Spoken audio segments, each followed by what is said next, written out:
In a distant kingdom, where the sun rose over golden spires and the air shimmered with possibility, there lived a minister renowned for his wisdom.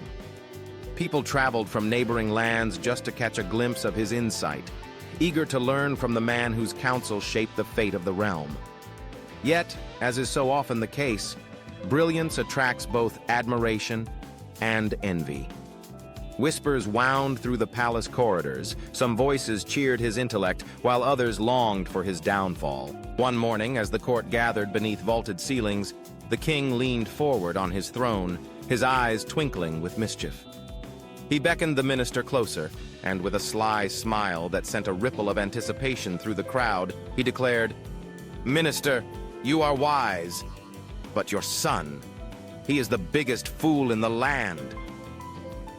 Shock swept through the assembly, and all eyes turned to the minister, whose dignity had always been unquestioned. With a theatrical flourish, the king continued, "Every morning I ask him, which is worth more, gold or silver? And every morning he says silver." Laughter erupted, echoing off marble walls, and the minister, normally poised and unshakable, bowed his head, the sting of embarrassment sharp and unexpected. Later, in the quiet sanctuary of their home, the minister confronted his son. His voice trembled between disappointment and curiosity. "Why, child? Why do you embarrass me before the king and his court?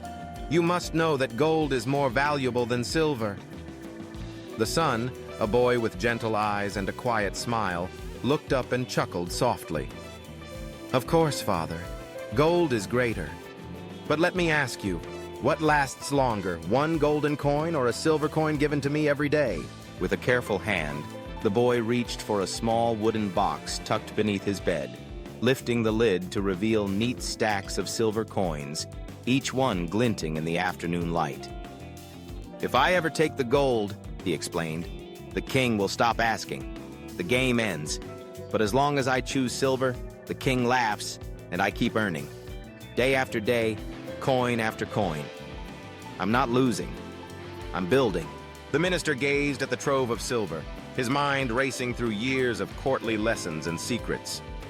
Suddenly, the wisdom in his son's answer shone brighter than any gold. The boy's voice grew steady, mature beyond his appearance. "Let them laugh, father.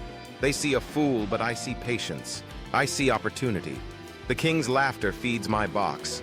My silence feeds my future."